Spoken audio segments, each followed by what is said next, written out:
knew it was going to be, we took, for 10 years we've been doing great. And we're open 7 days a week now. Yep. And the brunch is really doing good. I've been here for brunch. It's been busier except for the fair weekend. Yeah. It's been growing every week since we started. Wow. Ted keeps wanting to retire, but we won't let him go. Yeah. Do you ever think about retiring?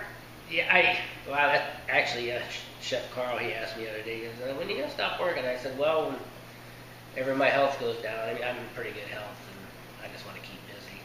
I'm afraid so many people, they retire early and then die the next day or something because they just sit around and don't do anything. I got to be busy doing something. Okay. So how's it changed here in 10 years? How's it changed? I think we got better as far as our food quality has always been good, but now we're certified Angus beef, and I think that helps a lot with business.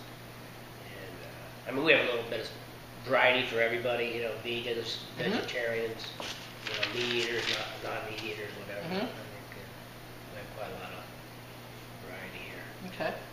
Same with all the rails and everything. Yeah. No, I think when we started off, it was definitely a little bit smaller menu with less variety and seafood. We do a lot more seafood now than we used to when we opened. Okay. And Ted really takes the reins on the vegan and vegetarian dishes, and that sounds funny maybe coming from a steakhouse, but there's a lot of demand for people that come in and want to have a healthy meal. Might only be one person at the table, but I think that's been a welcome addition to the menu. Yeah, I tried being vegan for about a week. Yeah. It's hard. It's hard being a vegan. I mean, I mean, even eating healthy, it's not easy to do. Yeah. Plus, it's more expensive. It's more expensive. Yeah. It's a lot more work. I was going to say a lot more planning, which was. I used to have a vegetarian restaurant in the 70s, and people weren't ready for the stuff. Now, I mean, people just smoothies and juices and things like that. People like that stuff. I don't know. The first thing I missed was eggs.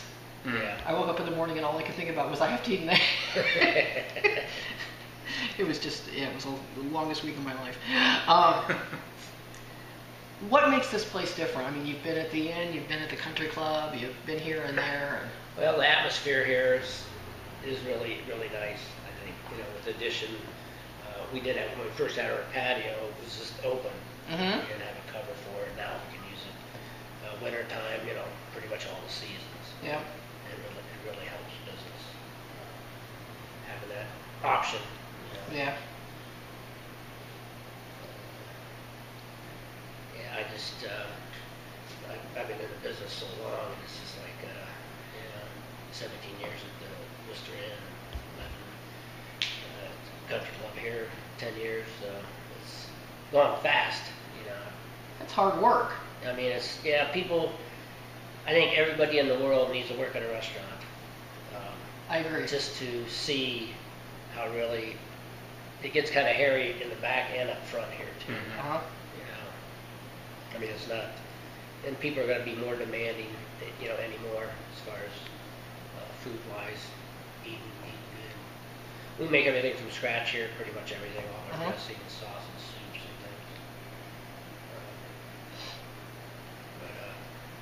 things. I mean, when I first came here, it was like about a month before we opened. I saw it being built and everything. It was pretty cool watching it, the bar being built and everything. Yep. Because it didn't look so good before. Yeah. I think it's one of the charms of this restaurant is that, 10 years is a huge milestone for any restaurant, but when you walk in, you feel like, because it's an old building, you feel like the restaurant's been here 100 years. They got those cool pictures, Yep. All the historic pictures, and the exposed brick, and it just has that. I mean, the floors here in the bar are all original, so it just gives you that feel of walking into a restaurant that's been there forever. And that was one of our goals when we opened, was to become an institution in Worcester. We wanted to be here for generations, so we're 10 years into our goal. It's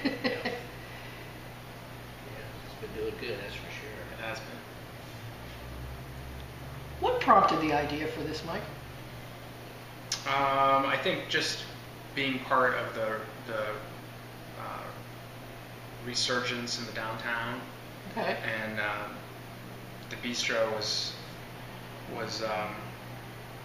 successful on its own, but I think I knew as I was watching the downtown kind of take shape that there was opportunity to do more in the downtown, and that there was just a need in the community for a really great steakhouse that just didn't really exist in the way that we did it here. So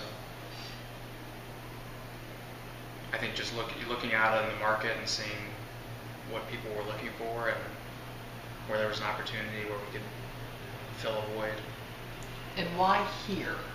Because I remember how Germania Hall looked before, and it looked very sad. Yeah. Very, very sad.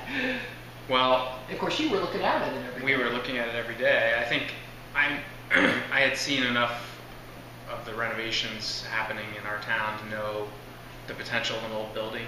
Mm-hmm. And so when I heard that the owners that had bought the building were going to renovate it and do a really substantial renovation, I knew the potential was there to do a really cool restaurant.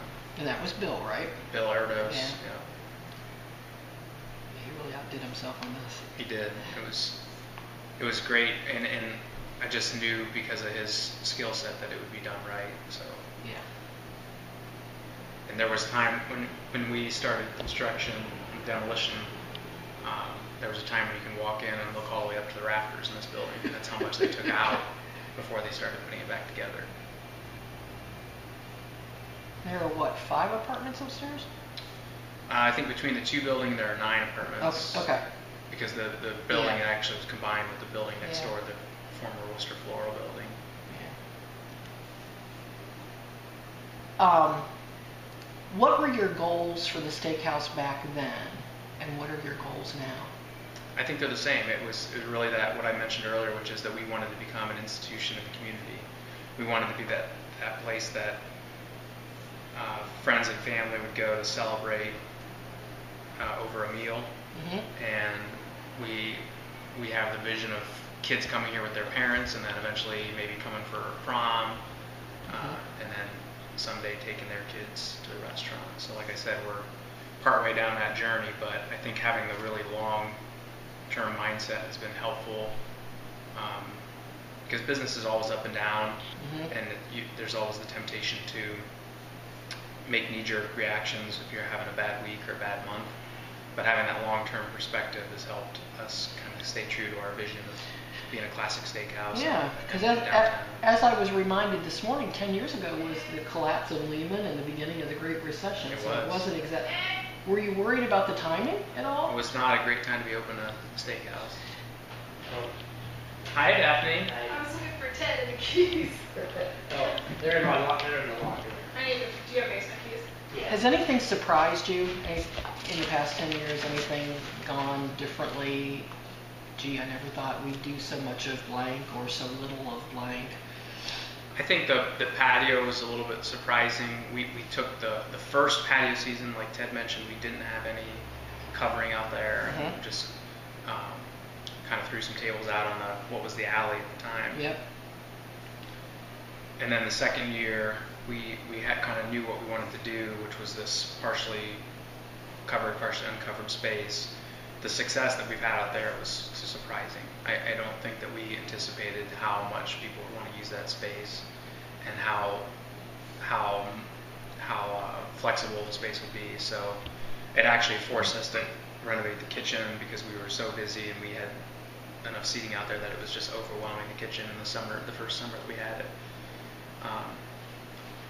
So that was surprising, but also just a great experience, and has been really good for the restaurant.